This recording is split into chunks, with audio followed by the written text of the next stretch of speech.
I'm Raymond. You're watching RPadTV, and we have what I hope is a very special tribute episode today. It was 5 years ago today that Chadwick Boseman died, and that caught a lot of us by surprise. So coincidentally, we are going to review Eyes of Wakanda, inspired by his Black Panther movies. Joining me today is the excellent Paul Semel. Hello, Paul. How are you? Hello. I'm okay. How are you?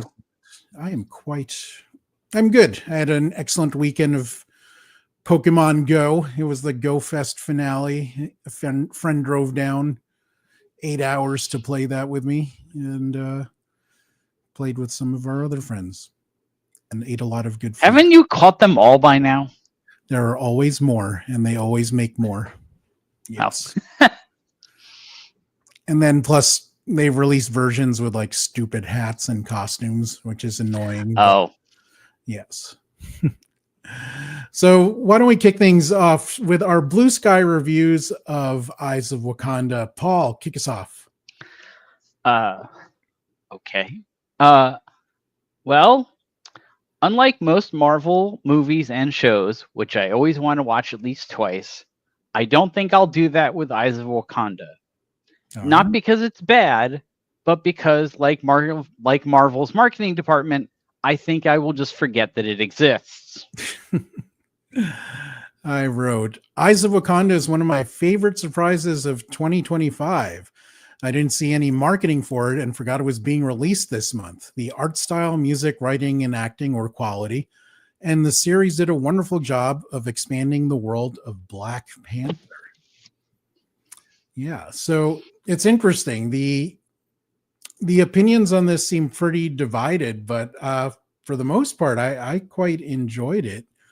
Let's kick things off on a positive note. Well, actually, no. Yeah, considering the marketing and considering we're both fans of Black Panther in general, what were your expectations going into this series, aside from like, oh, that's out now? I didn't really have any expectations. Like it wasn't something where I was like excited for it the way I get excited for like What If or the Spider-Man cartoon, where like the things that I saw were like really, really cool. Like I'd seen like the trailers. I was like, oh, okay, cool. And then I think part of the reason that I wasn't that excited for it was I didn't realize it was coming. And then all of a sudden I saw like a commercial for it. I was like, wait, that's on already? Okay. All right. And you know what I mean? I think if I'd known it was coming, I probably would have gotten a little more excited for it. But because I didn't know it was coming, yeah. And we should be very clear, by the way, it wasn't like this isn't like a Beyonce album. It wasn't like they just like said like, oh, like we're putting this out, like like they've done that sometimes with like some of the animated Star Wars stuff. Like this, literally, they had announced this a while ago, but they just never talked about it. And right. I think it was exactly a year ago that they announced it, and I haven't heard a peep about it since then. Like even I expect to see nerd things on my social media or at least my YouTube feed, but for Eyes of Wakanda, I saw nothing. And it wasn't until you mentioned it, I'm like, oh, that's out now. And yeah, because of that, I had no expectations going in because I totally forgot it existed until you mentioned it on one of your social media platforms. But that worked in some ways because I had no expectations. I think I enjoyed what I saw. Did that happen for you? I mean, I don't think I liked it nearly as much as you did. I especially was kind of bored by the first episode, which is for some reason it's twice as long as the other ones, and it just seemed really slow. But as the show went on, like it got more and more interesting, and then by the end, I was like, "Oh, okay. Oh, wait, now it's over." Right. So keeping on that positive note, what was your favorite aspect of Eyes of Wakanda? It was sort of seeing like Wakanda, like people from Wakanda, like interacting with people from like a different time. Yeah, because they went different times, really. Yeah, 4 different times. but really, like, I mean, the four different ones weren't that far apart. So it wasn't like they went back to, like, 600 BC, and then it was like, I mean, I get it was little. I mean, it wasn't. I don't know, but it wasn't like so spread out. Like, it's not like we saw Wakanda like the week after, or like a year after the meteor hit. Right. You know what I mean? Right. Like, it was they were already pretty far advanced, and so was society. So like it would have been, I think that might have even made it more interesting, is if they had gone back further, if these things had been a little more spread out, and there had been more of them, and it sort of led up to maybe even had an episode where we see how the Black Panther thing got started. How did that come to be? What's the precursor? Because I mean, to be honest with you, I don't actually even know what Black Panther's like origin story is. I mean, I know what T'Challa's is because his dad was Black Panther and that made it, but I don't, you know what I mean? Like, I don't know what the origin of the Black Panther itself is, if that makes sense.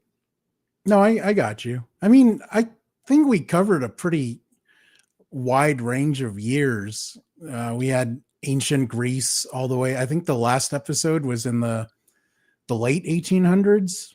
Yeah. And then the middle two were in the 1400s, I believe, but different places in the 1400s. Right. As well. Yeah. So, but yeah, I liked how they just expanded the lore that they started with the original movies. I mean, obviously the focus was on T'Challa, so the Black Panther, it's his movie. But you also had the Doras playing a large role. So I like that they expanded the role of the War Dogs and explained how far back those guys go and what their job entailed and in their place in Wakandan society. So I really like that they just made the world of Black Panther larger and deeper.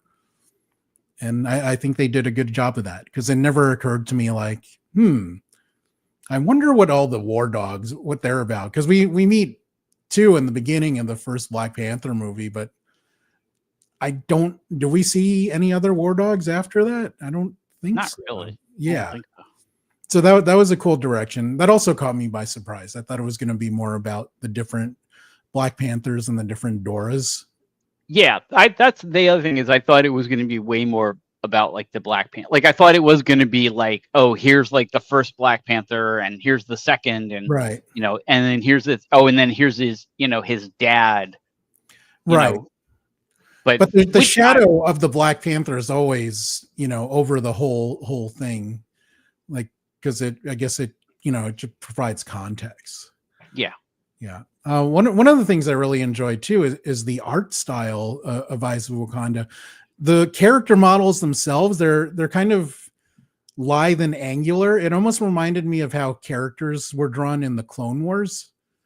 But they used almost a different color palette for some of the backgrounds. They used softer colors, almost muted compared to the style of the characters. So that almost made some scenes have like a 3D feel. So I really enjoyed the art style. What did you make of it? Yeah, it was good, and I liked that it was different from What If and in turn Spider-Man. Although Spider-Man is obviously very different than What If. Yeah. Like, which is interesting because like I thought going into it, okay, it's probably going to have the same art style as What If because it's part of that universe. And they didn't. They went a very different way with it. And I was like, okay, wait, does this mean this is in a different universe, or they just went with a different art style? So yeah, I don't know. I mean, I assume not, but No, it's the same universe because you had, spoilers, you had Killmonger at the end. And then there's a brief scene. It's almost a blink and you'll miss it, but there's Uatu was in there as well. So yeah. Right, but you could make the argument that Killmonger and Uatu turn up in other versions of the universe. So, no, but this was specifically Killmonger in the museum, where from the first Black Panther movie. Oh, right. You're right. Well, again, I mean, this is the problem with the multiverse, is you can make the argument. Well, that happened in multiple universe. Like, okay, whatever. Right. But yeah, I do think that it is this universe. But I just Right. with the first when I saw it, I was like, are they implying that it's a different universe? No, I because didn't know. comics have different art styles, and they're all Yeah, for the but most but part then again, we've maintained. established that that's been well established. Whereas the only animation that we've seen in this universe has been the what if style. Right. And your friendly So neighborhood Spider-Man. is a different universe. Right. Ergo. So Well, whatever. also different characters. Yeah. Right. So there were 4 episodes of Eyes of Wakanda. Did any stand out for you? Which one did you enjoy the most? I don't necessarily know I'd say it stood out, but I certainly think that the last 2 were a lot more interesting than the first 2. It definitely got better as it went along. Like I said, the first episode kind of dragged for me, and then the second one was better, and then the third, and then the last one was, I think, the most interesting one. I kind of disagree. I thought they were pretty even across the board. I like the second one best just because of the setting. I love Greek mythology, as we mentioned in our Sandman chat. So it was cool seeing Achilles and Odysseus. Although they made Odysseus kind of a dick. I'm like, he's supposed to be the smart one. Like, supposed to be the clever one in various portrayals. Let's see how Matt Damon plays him next year. Right. Who did we have play him in Troy? Sean Bean, right? He played him in Troy. Yeah. And he was a nice, clever fellow in that movie. So it was interesting seeing him kind of as a dick. The third one I kind of liked a little bit less because I thought the protagonist was kind of annoying. Like he was, he didn't care about the relationship he had with the Iron Fist character, and he didn't care if he offended his boss until the very end. And he had this big epiphany. He's like, wow, you guys take care of me and I never return the feeling. Like, okay, this is kind of cliche, but I get it.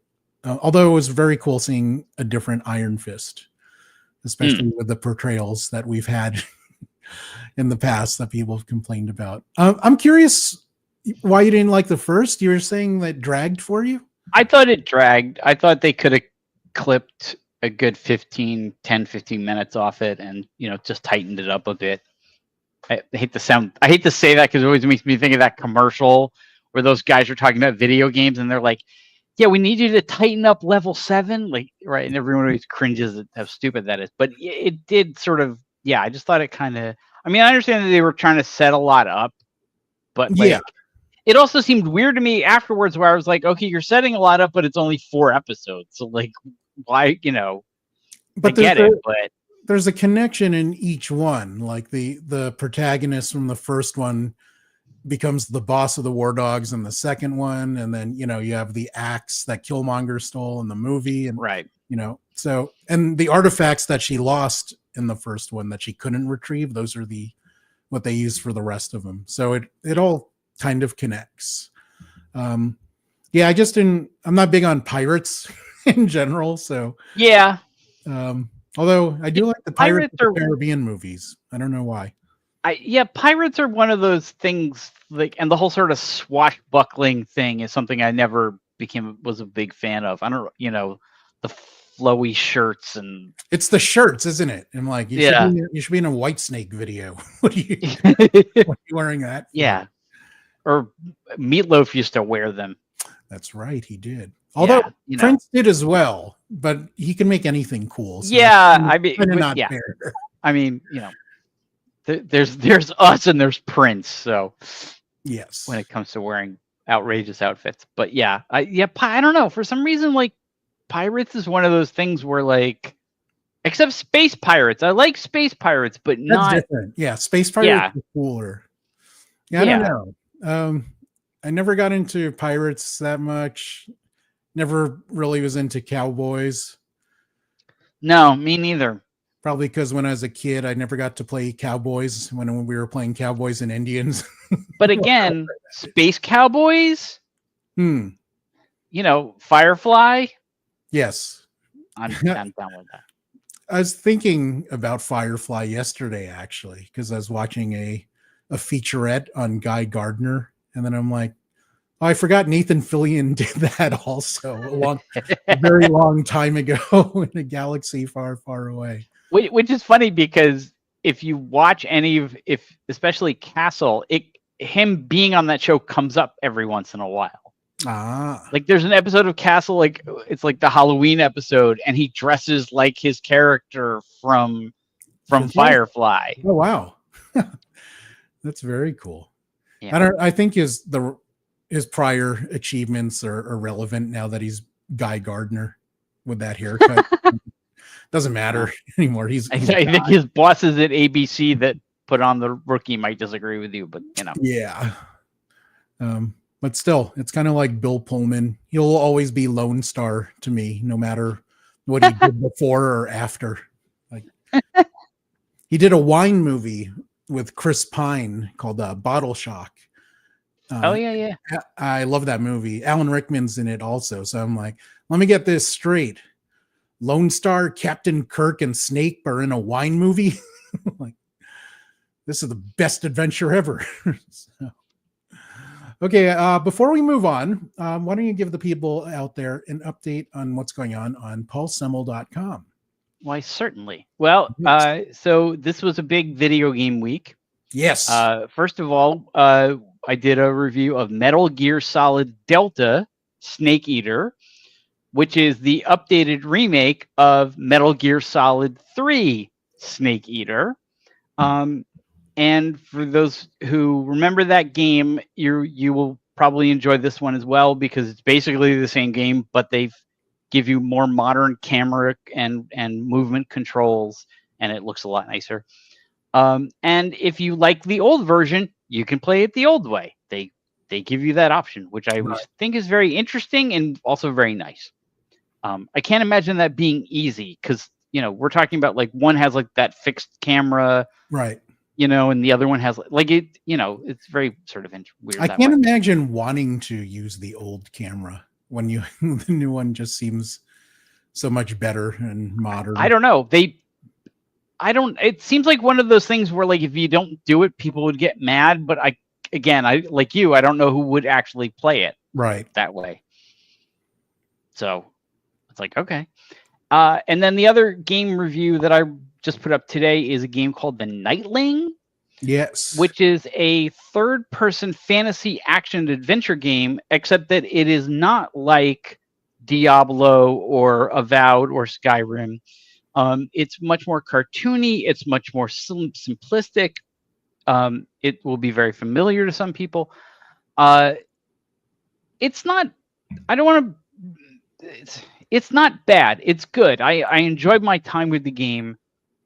Although I think I made a mistake by playing Avowed recently and then going into this, because it's like it's like a kid's. It made the Nightling look a little worse for wear. And also the Nightling is much more about like puzzle solving and platforming than fighting. And some of the platforming and puzzle solving is going to seem very familiar. Like there's one thing you do a couple times and I was like, oh, I remember when I did this in every single Tomb Raider game. Yeah.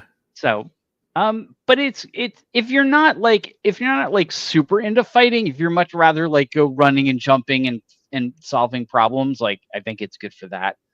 And then next week I have for some weird reason there's just a metric ton of books coming out. I don't know why. So I chose two that I thought I would highlight because you might be interested in. One is Changelog by a writer named Rich Larson, who is a really cool science fiction writer. This is a collection of his second collection of short stories, and he's really, really good at writing short stories. Actually, it's his third collection of short stories. He just also put out one of his flash fiction, but this is like more traditional length short stories. So that's going to run next week. And then also next week, this is kind of cool and also kind of sad. It is a nonfiction comic book called The Antifa Comic Book, Revised and Expanded. And it is basically a comic book history of fascism and the Antifa movements that counteracted them, or tried to counteract them. And the reason that I said it was sad is, first of all, just reading this is depressing. Like when you see like all the shit that people have pulled throughout history. But what makes this version even worse is he put out, this is like it says, revised and expanded edition. He put out the original 7 years ago. Okay. That means in 7 years, there was enough for him to add. Yes. You know, and granted, there was like one thing that he said he wished he'd put in the previous version, and for some reason he just didn't. And this, so we're still talking about like most of the things that he added were things that have happened in the last 7 years, which is just depressing. Right. And it also is interesting that depending on what channel you watch, the definition of Antifa can be yes. different. Oh yeah, because I mean, yeah, there's still people that think Antifa is like this organized group, right, that causes all kinds of problems, when in fact there is no group called Antifa. It's literally just like, you know, there are groups that have are Antifa in their intention, but they you know, there isn't, right. It isn't like, you know, in fact, if you go back to the shot of me, I'm wearing my Black Lives Matter shirt. They're actually, oh, there we go. There isn't a group now called Black Lives Matter. But when Black Lives Matter started, it was literally just the same. And Antifa, there's never been like a group. Right. It's like when Occupy Wall Street was a thing, there were no leaders in OWS, right. Which was probably to their detriment, because they didn't do much of anything aside from stand there, and some of them got arrested. Yeah. Yeah. But this book is all about organized groups that did stand up against certain things. But throughout history goes back, you know, they were talking like, you know, the Nazis and the KKK and right. It's definitely an interesting. I read the original version when it came out. It's a he doesn't go too deep into any one thing. Like everything gets like a page. So you kind of like, you know, it's like a Whitman sampler of sadness. but it's definitely like a cool. Yeah, it's definitely like cool to like look at and learn, because you'll definitely learn something that will make you sad. And if you want to be sad, go to paulsemel.com. There's a direct link in the Facebook and YouTube descriptions. And it's just an excellent website for video game, book, and music news, reviews, features, and more. If you want to support RPadTV, we have some excellent shirts on Amazon. Just go to Amazon.com, search for RPadTV. We have a variety of fun shirts you can wear. You will look cool and help support the site. You can also get a Proton VPN subscription. There's a direct link to this in the Facebook and YouTube subscriptions as well, but it is a safer and more convenient way to surf the internet and take advantage of locations for your favorite streaming service. Get up to 64% off a VPN subscription using my code right here, or directly linked in the Facebook and YouTube subscriptions. And now back to us. Let us talk about the acting in Eyes of Wakanda. Did any actors or performances stand out for you? We got it's pretty diverse cast. Yeah. I love some of the people that they've got for this, but yeah, I wanted to see who stood out for you. Nobody really stood out either positively or negatively. Like there's nobody that I thought was like absolutely fantastic. But also nobody that I was like, wow, that's distractingly bad. I thought everybody was really cool. I did make a point of looking up some of the people from time, because I was like, wait, is that guy? Oh wait, it's not that guy. Okay, that's interesting. You know, because there was somebody I think he was in the first episode who sounded like Michael B. Jordan. And I was like, which would have made sense, because Michael B. Jordan does everything that Ryan Coogler does. Like, and I was like, okay, maybe, okay, cool. And then I looked up and I'm like, no. And then I went on a rabbit hole, because I was like, I wonder if that's the guy who's like, you know, Jordan's like official sound alike for things, but I never got anywhere with that. Because that is a thing, by the way. Yeah. There are a few actors that I enjoyed their performances, but also was happy to see them included in this project. Cress Williams in episode 1, he played the lion. He was also Black Lightning in the CW series. So, Oh, right. very cool to see him. In episode 4, Steve Toussaint, who played Kuda, who was the older war dog in that episode. He's also excellent in House of the Dragon. So, very cool to see him. Deborah Wilson plays a small role in episode 4. She's one of the Dora, and she's a very accomplished voice actor, maybe for the last 15 years or so. But when I first saw her, she was the funny lady on Mad TV. So yes, which always throws me. Like, it's always funny to me when that happens, because there's a couple of people like that. Tim Meadows, I think, is one of them. Who's although he still acts. Yeah, and then he's in Peacemaker this season. Right. And then oh god, the guy wait, I have to go look this guy's name up. There's another guy in Mad TV that does a lot of voice acting, and he does Martian Manhunter's voice. Oh, I forgot what that actor's name is. But yes, this is what the internet is good for. But yeah, oh man. Chris Parnell, that's the guy I was thinking of. He's become like a huge voice actor, and he was somebody else who did.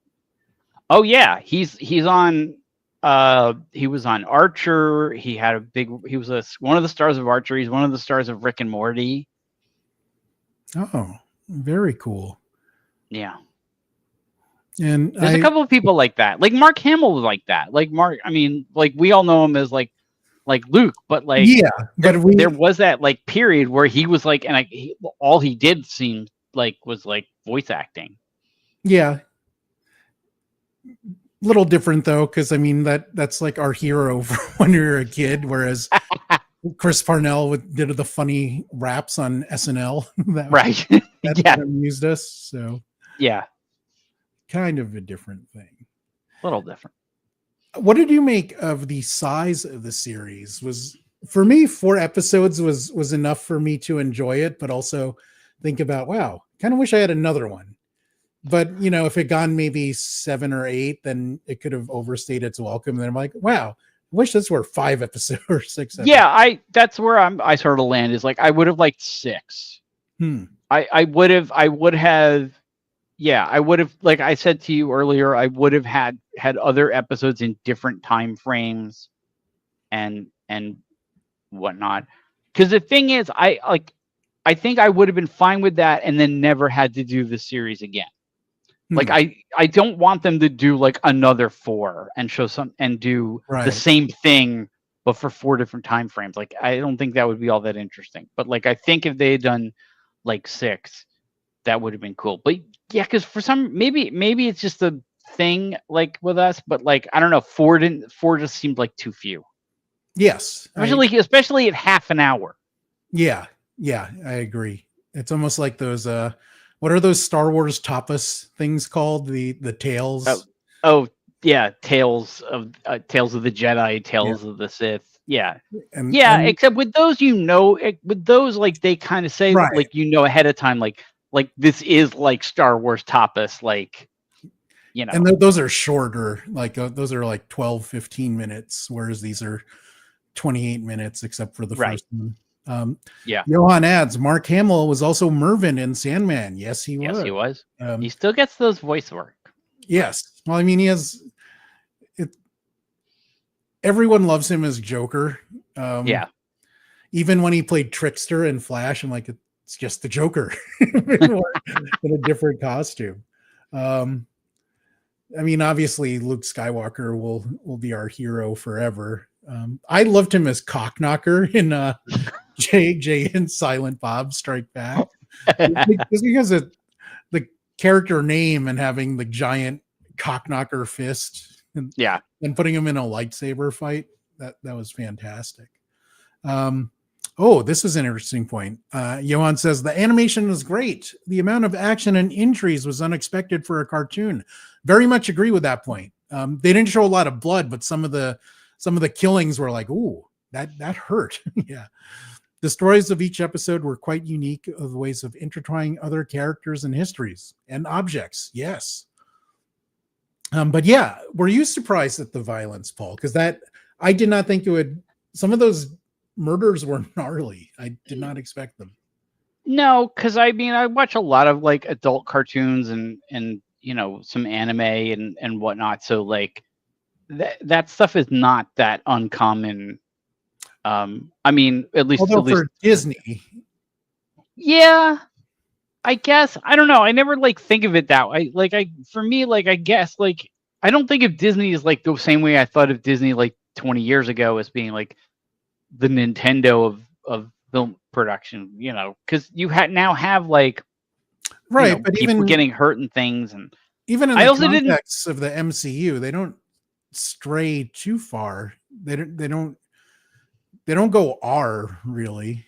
I don't know. I mean, if you go back to that the sort of big action scene that really kicked off Winter Soldier, the one on the boat. I mean, some people get fucked up in that scene. I mean, especially by there's that scene where Natasha picks up like a big a pipe and just whacks a guy. I mean, like, right, but that guy's not getting out of there without a scar. But also, I didn't think of this as like a kid's. I didn't think of this as a kid's show. Right, it's not. But I mean, even in the example you brought up, it's bone crunching and has impact, but it doesn't get bloody really. Right. Yes, that is true. It isn't like a Saw movie where like when she hits that guy with the pipe, like you don't see his eyeball pop out and right. Yeah. And even compared to, if you look at that Dolph Lundgren Punisher movie, that for a while that had one of the biggest body counts of any movie. Right. That was just absurd. Johan adds, whoop. I wouldn't want a 5-year-old kid watching someone get stabbed in the chest or an axe to the head. No, you generally don't. But it depends on what you're trying to do.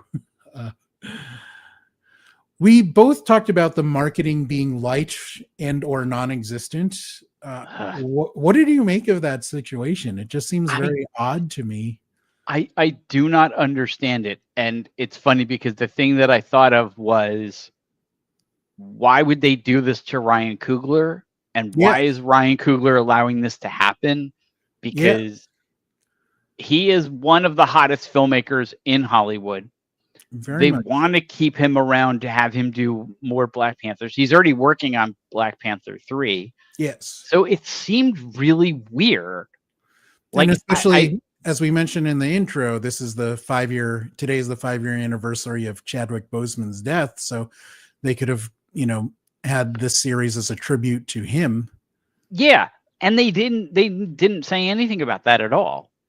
Although what's weird is, last night I saw a commercial for this. Like weeks after it was released. Yeah. Now it was the same commercial that I saw the night that it premiered, or the night after it premiered. But still, it was like, okay, like, have you guys figured out that maybe you should tell people about this now? But I don't know. Yeah. Same with Johan. He did not hear anything about it either. Yeah, that's like basically like there were so many people on my socials where, because I posted something, I don't remember what it was. It's something like where the hell did this come from? And like all these people were like, I have no idea what you're talking about. Like one guy was like, wait, is that a show or a game? And I'm like, it's a show. And he's like, oh, weird. Right. I mean, to me, it was very telling that our friend Chris Baker had no idea this was on yet. Right. Because Chris's middle name may as well be Marvel Comics. Right. Like he's a massive comic book nerd. He also worked for Marvel Games for a while, and he is effectively my son because his wife is someone I went to college with, and I used to call her my daughter. And I actually officiated their wedding. Oh, okay. Well, maybe this is how it works. I don't know. But yes, Chris is a massive comic book nerd. He got me as a gift. He got me a Quasar comic book, like his first appearance, Because when he worked at Marvel, I would always jokingly pitch him like, "You guys should do a Quasar game," and then I would even say it in front of his bosses and try to keep a straight face with it. I do think Quasar is cool. I don't really think he should have his own game. I would play it. I'd be happy about it. Right. Here's something I did not mention to you in our pre-show rundown, but wanted to see what you made of this, because I was just looking on Rotten Tomatoes. I hate it, and I wish it was dead. No. So the critics seem to love it, but the audience score is a not so good 54%. I don't know. I didn't see anything that bad. I can see if you're not into this world or this art style, then not liking it, but I didn't see anything that offensive. Well, what do you think this is so split? I wonder, first of all, I wonder how many people actually, Saw how many it? critics actually saw it, and how many people actually saw it. Yeah. I wonder of the people who saw it and didn't like it, thought that it was going to be more closely tied to the movies and or have Black Panther in it. And let's not forget that we live in a time where if you do anything that shows a non-straight, non-white, non-cisgender person in a positive light, there are people that will come out and review bomb it. See, does that have anything to do with the lack of marketing? Because if they made a big deal out of it, they've gotten more review bombs? I don't know. It's a strange world where anything with a female lead or female, like the Marvels is worse because it had 2 leads that were female people of color. So right, but as we've talked before, review bombing doesn't seem to work because those people are it's always so obvious that that's what they're doing that people just ignore them. Well, what do you mean by I don't know if it doesn't work. I mean, both the examples of the Marvels and the Acolyte, a lot of people skipped it because it was getting so much, negative comments from review bombers and on social media. I don't know why people didn't watch the Acolyte. I mean, the argument could be made that there were people who didn't watch the Acolyte because it didn't have any of the familiar characters in it, whereas all the other shows have.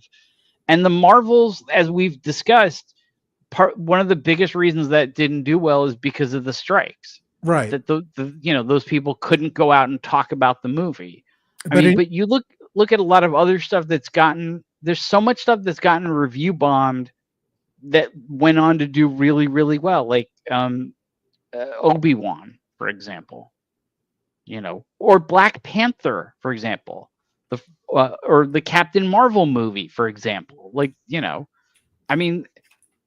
and also there's now systems in place, although there's also now systems in place on things like Rotten Tomatoes to when they see something being so obviously review bombed, they kind of remove them. So right, but I don't know. I don't think. Let me put it to you this way: I don't think that Disney's fear of being review bombed would have prevented them from promoting this more.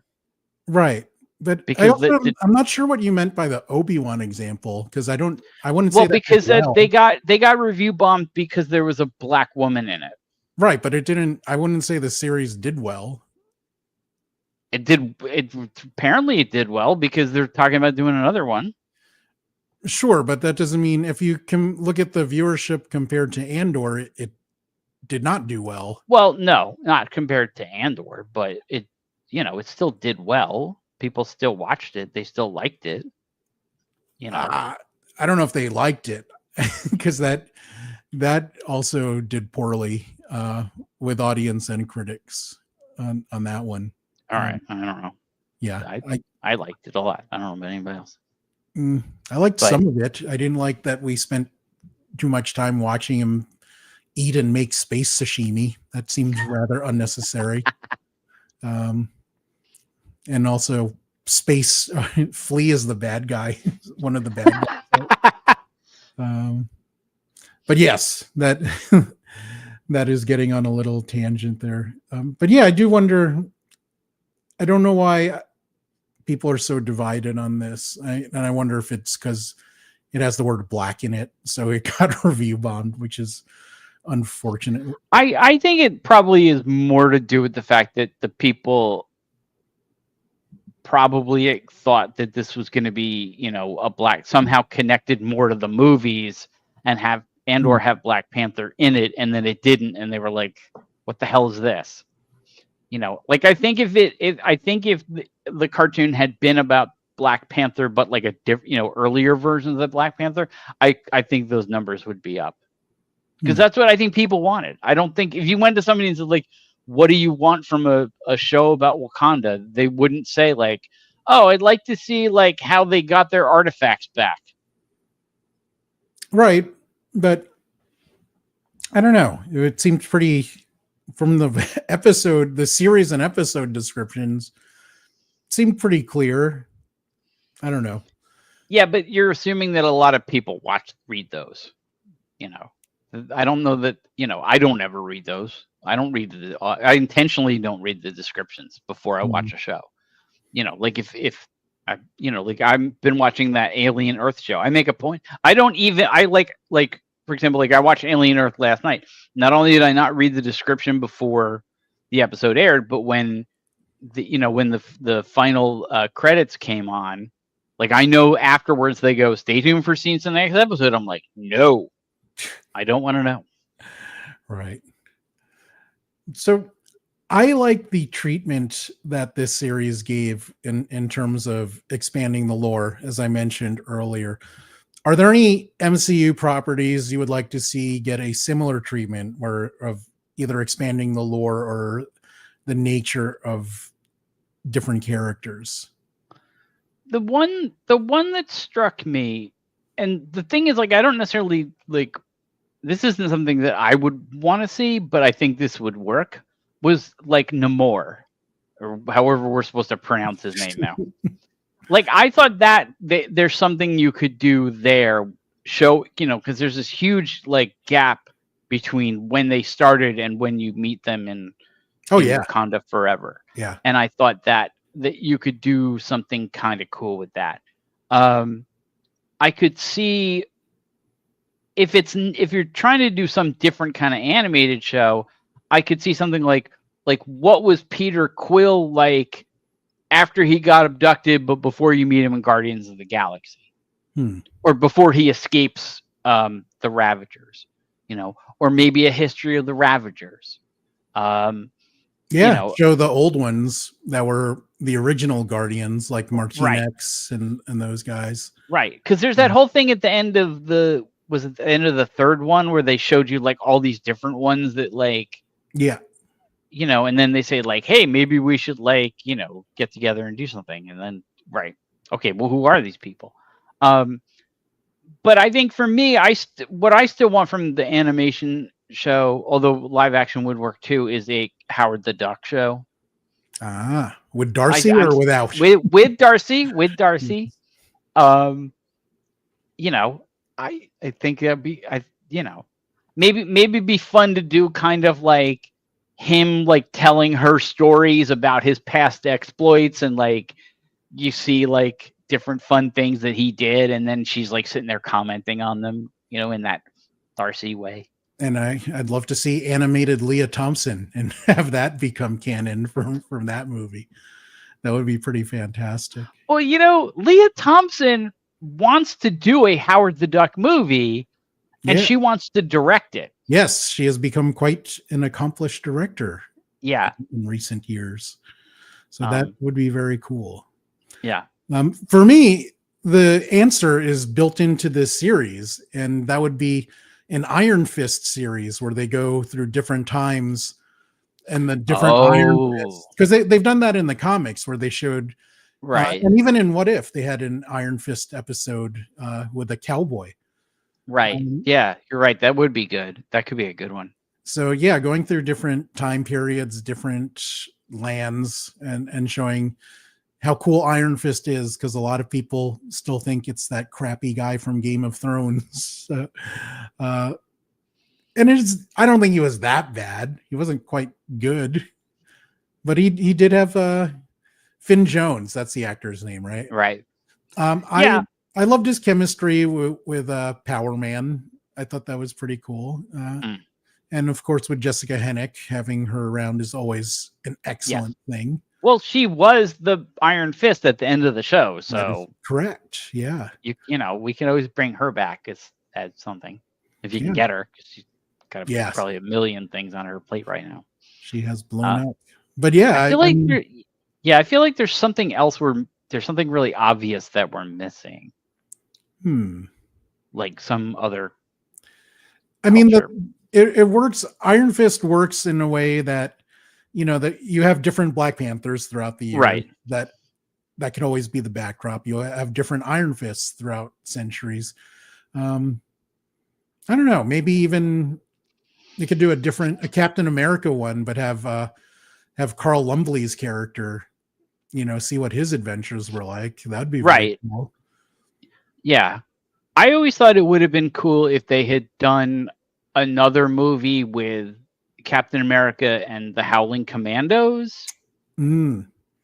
So maybe that's a way around thing. Because the other one that I thought of, but it didn't really fit the parameters of what we're talking about, was a sequel to the Eternals, because we don't know what happens to them. And one of the things is that one of the Eternals is supposed to like remain looking like a little kid the whole time. Right. Like, and you know, I doubt that person, like, I don't know who the actor was that they got to play that person, but I doubt they look like that now. No. So what do you do? Yeah.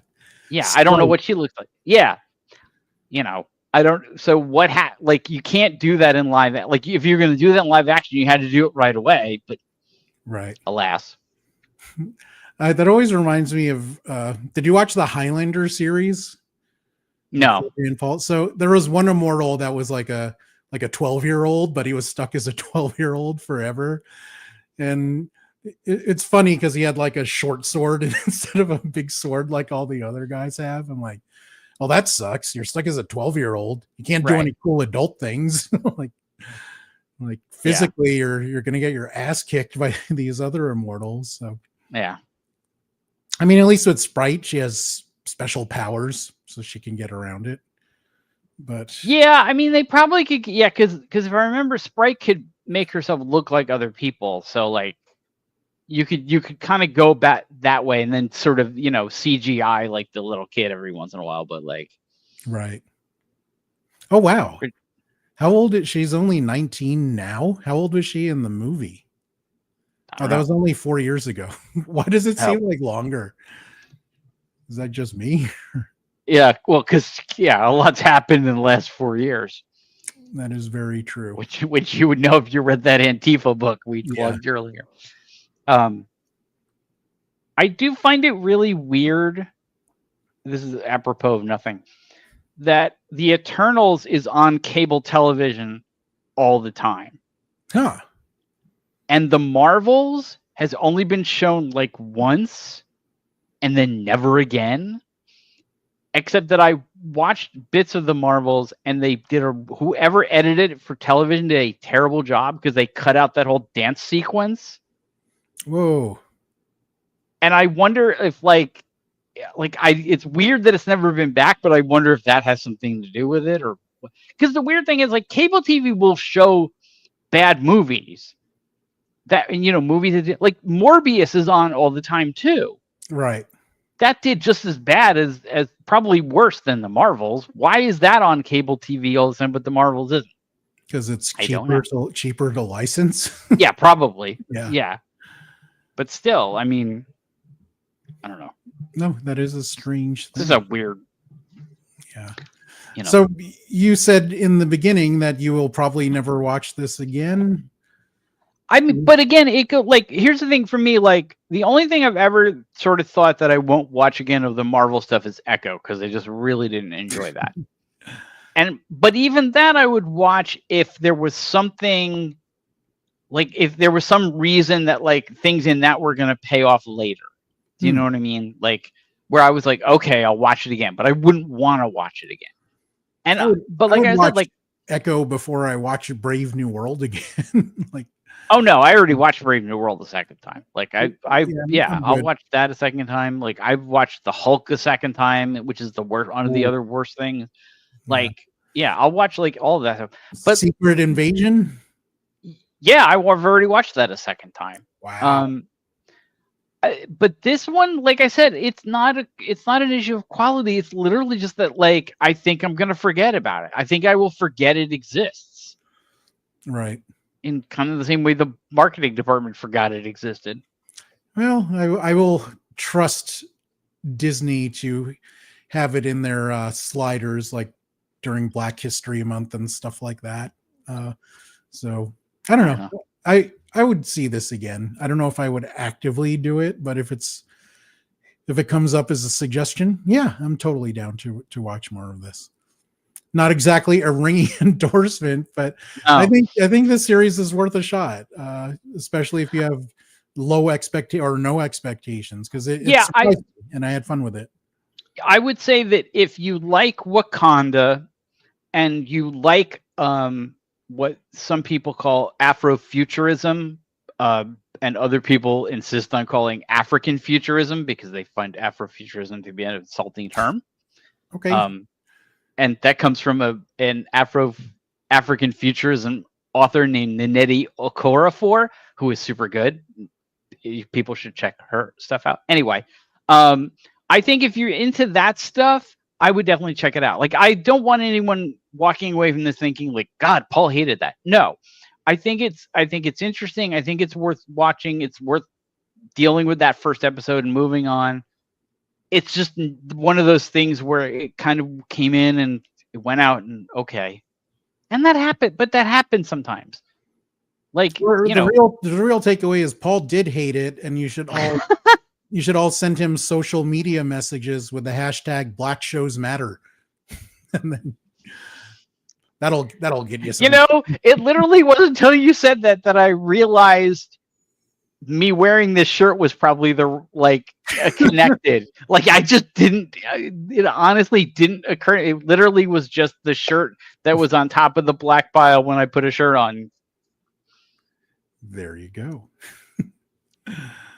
So that'll wrap up our review and discussion of Eyes of Wakanda. Please let me know what you thought of this series in the comments section below. We trying to wrangle up some people for King of the Hill season 14 next week. We will definitely be talking about Wednesday season 2 in September. We have an episode dedicated to the comedy and comedy influences of our excellent friend Ray Carcillo, and a bunch of other fun things planned for September. But for now, thanks for watching RPadTV. See you next time, and let me make some heart symbols appear. Bye, guys. Raymond, that's you. No, this ain't Raymond.